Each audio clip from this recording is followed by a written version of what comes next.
प्रिय संस्कृत मित्राणि नमः संस्कृताय।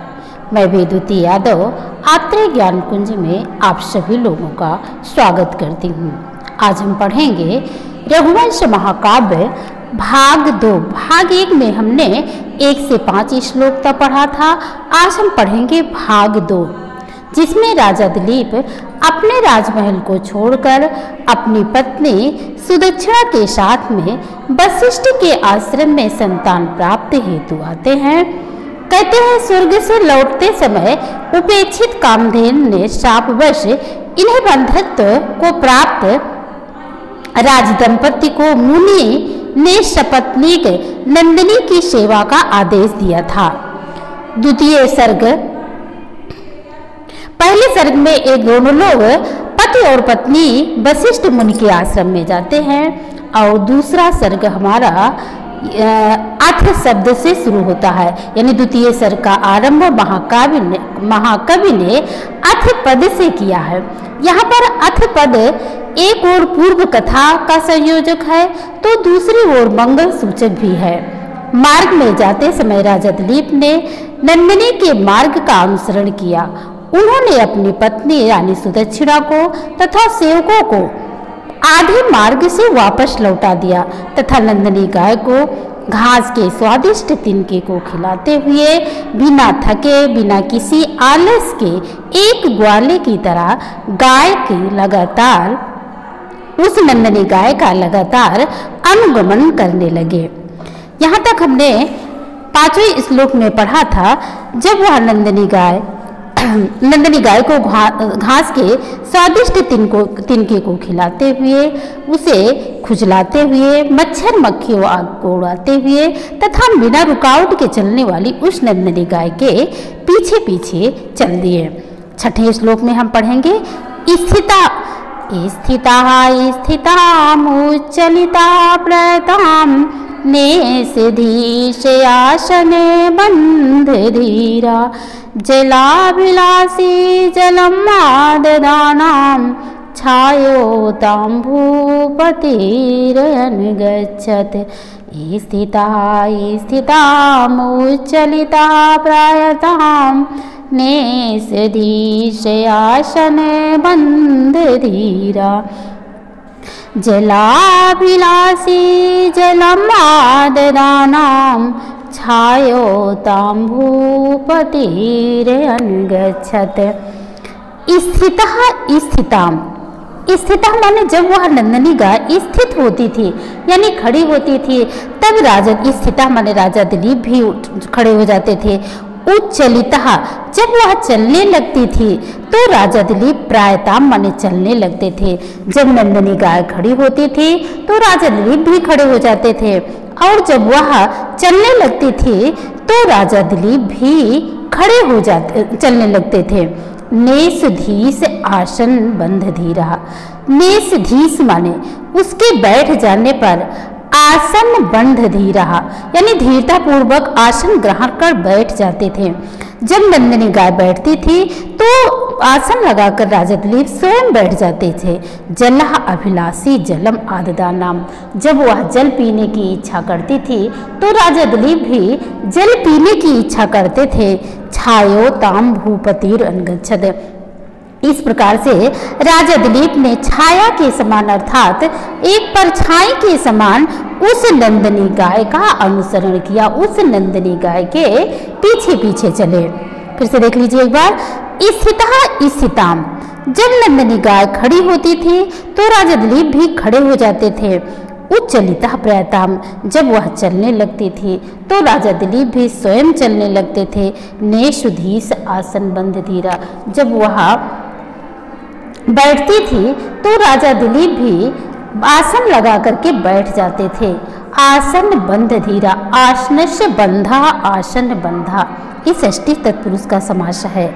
जब वह नंदिनी गाय बैठती थी तो राजा दिलीप भी स्वयं आसन लगा करके बैठ जाते थे।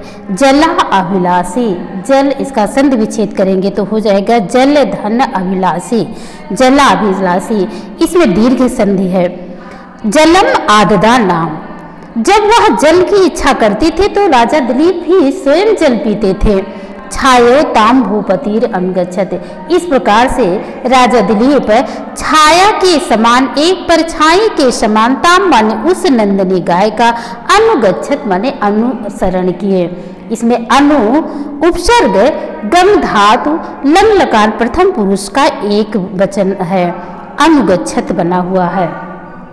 यहाँ पर कवि ने राजा दिलीप की गो सेवा विषयणी निष्ठा का बहुत ही सुंदर प्रतिपादन किया है। राजा ने सेवा में अपना सर्वस्व समर्पित कर दिया और उस नंदिनी गाय की प्रत्येक चेष्टा को अपनी चेष्टा के अनुसार करते थे, अर्थात जैसा नंदिनी करती थी उसी अनुसार राजा दिलीप करते थे। सेवा का इससे सुंदर भाव और क्या हो सकता है, अर्थात उन्होंने बहुत सुंदर सेवा भाव से उस नंदिनी गाय का अनुसरण किया। आगे हम देते हैं, सानस्त चिन्हम अपिराज लक्ष्मी तेजो विशेषन्मितां दधाना आसीद अनाविष्कृत दान राजे आसीद अनाविष्कृत दान राजेर अंतर मदावस्थयुदीपेन्द्रा अंतर मदावस्थयुदीपेन्द्रा। सह माने राजा दिलीप के लिए प्रयोग किया गया है। राजा दिलीप न्यस्त माने रख दिए, अर्थात त्याग दिए। क्या त्याग दिए? चिन्हम अपि, राजकीय चिन्हों को। राजा दिलीप ने राजकीय चिन्ह को, अर्थात छत्र चामर आदि जो राजकीय चिन्ह होते हैं उन्होंने त्याग कर दिया। उससे रहित होकर के वन में जाते समय उन्होंने इन बाहरी चिन्हों को छोड़ दिया, अर्थात जंगल में छत्र चामर लेकर राजा नहीं गया था। राजलक्ष्मी तेजो विशेष अन्विताम दधाना, राजलक्ष्मी दधाना, राजलक्ष्मी को दधाना माने धारण करते हुए, राजलक्ष्मी को धारण करते हुए तेजो विशेष अन्विताम, तेजो विशेष अनुतान, अर्थात विशेष तेज के कारण जिसका अनुमान किया जाता था। यद्यपि राजा ने उस समय छत्र चामर आदि नहीं धारण किया था, फिर भी उसमें कुछ ऐसा तेज था कि लोग ऐसा अनुमान लगा लेते थे कि यही राजा दिलीप है। आसीद अनाविष्कृत दान राजे, अनह विष्कृत दान राजे, अनह विष्कृत यानी जिसके मद की रेखा प्रकट ना हो। अंतर मद अवस्थ, अंतर मद जिसके मद की भीतर, मद की अवस्था भीतर ही छिपी हो, अर्थात जिसने अपना मद जल बाहर ना गिराया हो, अर्थात भीतर ही जिसका मद छिपा हुआ हो। द्विपेंद्र, द्विपेंद्र माने हाथी के समान, आविष्कृत माने राजा दिलीप उस समय दिखाई दे रहे थे। फिर से देख लीजिए, सह न्यस्त चिन्हम अभि, राजा दिलीप ने अपने राजकीय चिन्हों को, अर्थात छत्र चामर आदि को त्याग दिया था। राजलक्ष्मी दधाना, और राजलक्ष्मी को धारण करते हुए तेजो विशेष अन्विताम, तथा विशेष रूप से तेज के द्वारा अनुमानित किए जाते हुए, अर्थात राजा दिलीप ने ये सब त्याग दिया था, फिर भी अपने विशेष तेज के कारण वह छिप नहीं सका। सबको यह मालूम हो जाता था कि यही राजा दिलीप है। आसीद अनाविष्कृत दान राजे ही, इस प्रकार से उस समय राजा आसीद अनाविष्कृत दान राजे, जिसके मद की रेखा बाहर न निकली हुई है, अंदर मदावस्थ, अर्थात जिसके अंदर मद रेखा छिपी हुई हो, ये दीपेंद्र। इस प्रकार से राजा दिलीप हाथी के समान उस समय दिखाई दे रहे थे।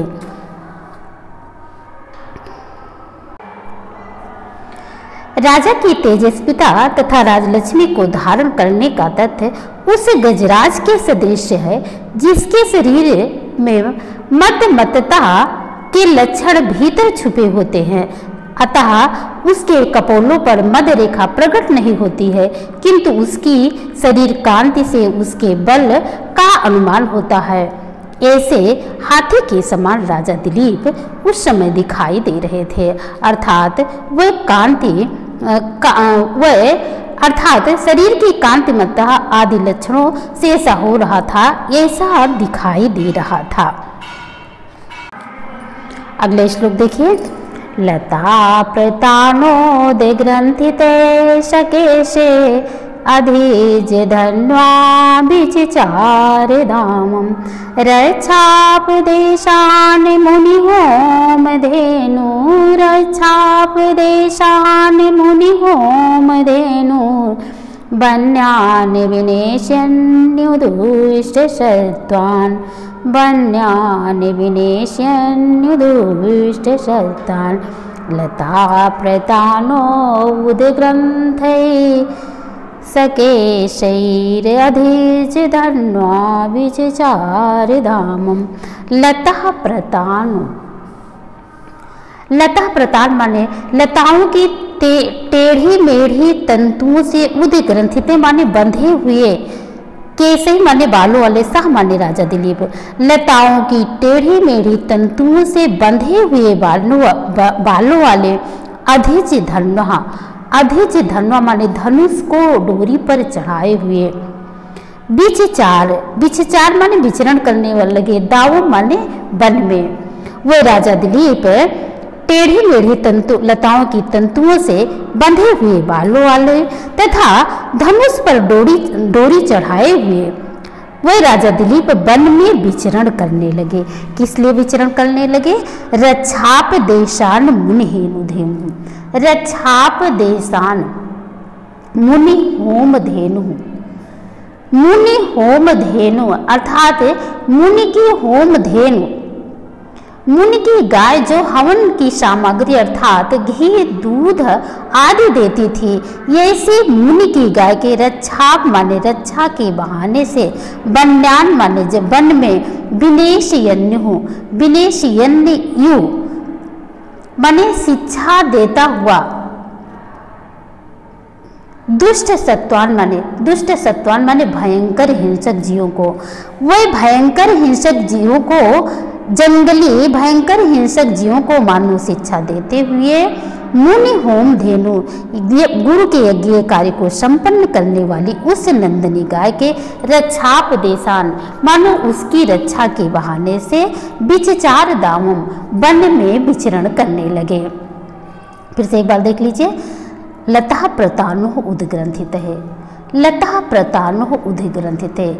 वह राजा दिलीप लताओं के तंतुओं से ऊपर उठाकर बांधे गए सह केशे माने बालों वाले, अधिज धन्वा विचार दाम तथा प्रत्यंजा चढ़ाए हुए धनुष वाले हैं। रक्षाप देशान मुनि होने धेनु, रक्षाप देशान मुनि होम धेनु,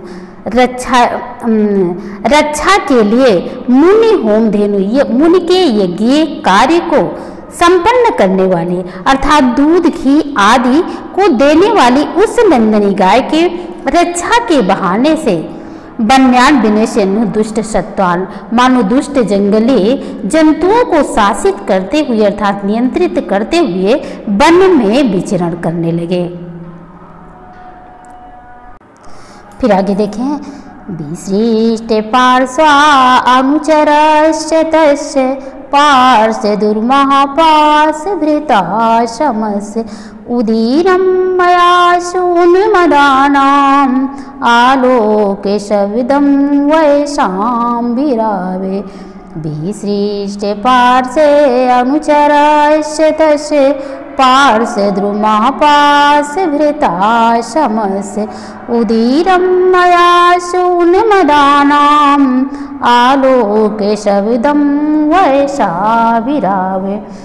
विसृष्ट पार्श्व अनुचरस्य, विसृष्ट माने जिसने अपने निकटवर्ती अर्थात पास में रहने वाले सेवकों को, अनुचरों मानो सेवकों को, विसृष्ट माने वापस कर दिया। उन्होंने अपने आसपास रहने वाले अनुचरों को वापस लौटा दिया। पार्श्व दुर्मह, पार्श्व दुर्मह माने उनके अगल बगल के पेड़ों ने, पास भृता माने वरुण के समान अर्थात उस समय राजा दिलीप वरुण के समान दिखाई दे रहे थे और आसपास के वृक्ष भी वरुण के समान थे। आसपास के वृक्षों ने राजा दिलीप को समस्य उदीरम अयास उन्मदः नाम उदीरम अयास उन्मदः नाम उन्मदः मना माने मद वाले मदमस्त वैसा माने होता है पक्षियों के बिरावे माने आवाज से पक्षियों के शब्दों से आलोक शब्द माने जय शब्द को उदीरम आयास माने उच्चारण करते हुए सुना। राजा दिलीप ने अपने आसपास के अनुचरों को वापस लौटा दिया और पास में जो स्थित वरुण के समान वृक्ष थे उन वरुण के समान राजा दिलीप ने उदीरम अयास उन्मदा नाम आलोक शब्दम वैसा विरावे मानो मदमस्त पक्षियों की आवाज के द्वारा उन्होंने पक्षियों के शब्दों के द्वारा मानो जय शब्द का उच्चारण करते हुए सुना। एक बार फिर से देख लीजिए।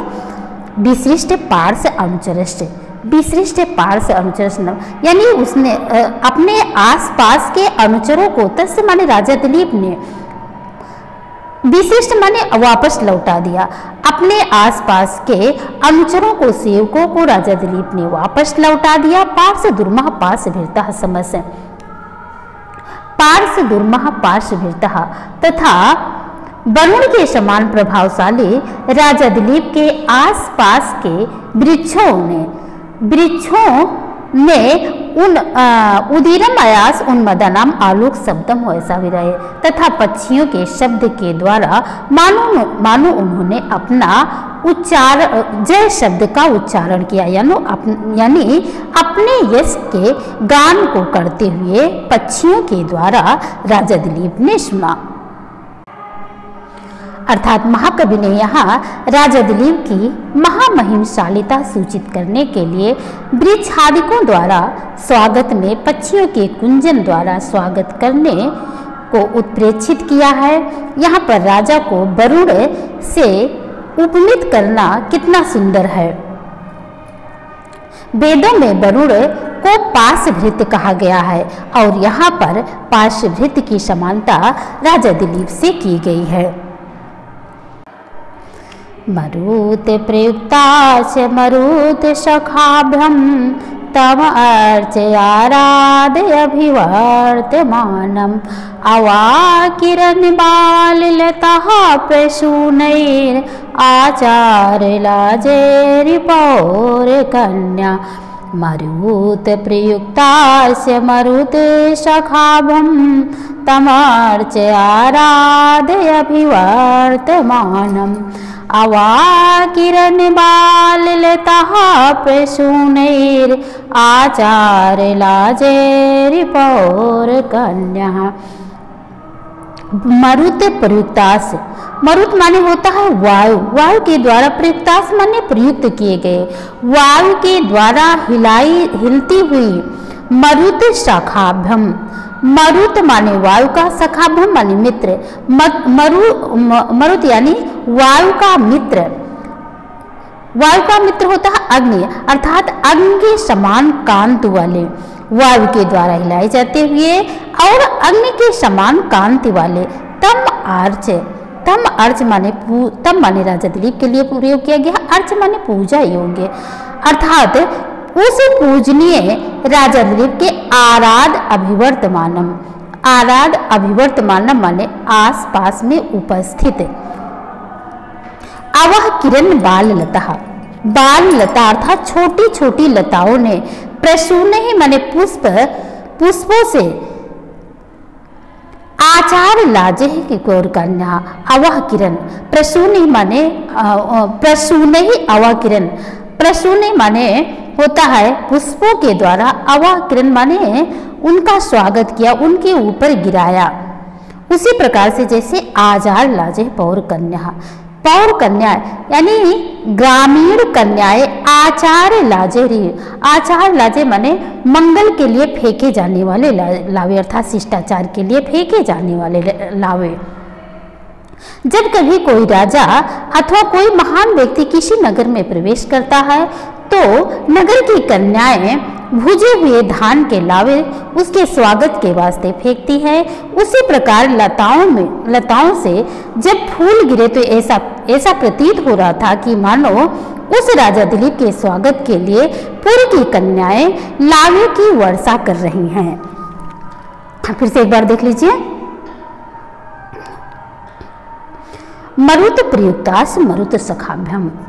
मरुत प्रयुक्तास यानी वायु के द्वारा हिलाई जाती हुई मरुत सखाभ्यम, वायु का मित्र अर्थात अग्नि के समान कांति वाले, वायु के द्वारा हिलाई जाती हुई और समीप में विद्यमान मरुत का मित्र अग्नि के सदृश तेजस्वी तम अर्च आराध, उस राजा पर आराध माने समीप में, अभिवर्त माने विद्यमान, समीप में स्थित अर्थात समीप में विद्वान बाल लता प्रसूने, छोटी छोटी लताओं ने, प्रसूने ही माने पुष्प, वर्षा अवाकिरण माने किया, छोटी छोटी लताओं ने पुष्प वर्षा किया। आचार लाजे पौर कन्या, ऐसा लग रहा था कि राजा दिलीप के ऊपर नगर की बालाएं धान के लावे बरसा रही हों। यहाँ पर पुनः महाकवि ने राजा की महिमाशालिता का वर्णन किया है। मरुत सखाभ्यम पद से राजा की तेजस्विता को निरूपित करने के साथ साथ उसकी दिव्यता भी पुष्ट हो रही है। वन में भी राजा का स्वागत फूलों से उसी प्रकार से हो रहा है जैसे नगर में प्रविष्ट होने पर धान के लावे ग्रामीण कन्याएं उनके ऊपर फेंकती हैं। ये था आपका यहाँ से 10 तक। इसके बाद का जो है अगले में हम पढ़ाएंगे, अगले भाग में, क्योंकि वीडियो बहुत लंबा हो जाएगा, आप लोग ऊब जाएंगे। तो अगले भाग में और देखिएगा। बच्चों कैसा लगा मुझे कमेंट करके ज़रूर बताइएगा। यदि अच्छा लगा हो तो लाइक शेयर भी कर दीजिएगा। पहली बार अगर चैनल पे हैं तो सब्सक्राइब कर दीजिएगा। फिर हम मिलते हैं अगले नए वीडियो के साथ।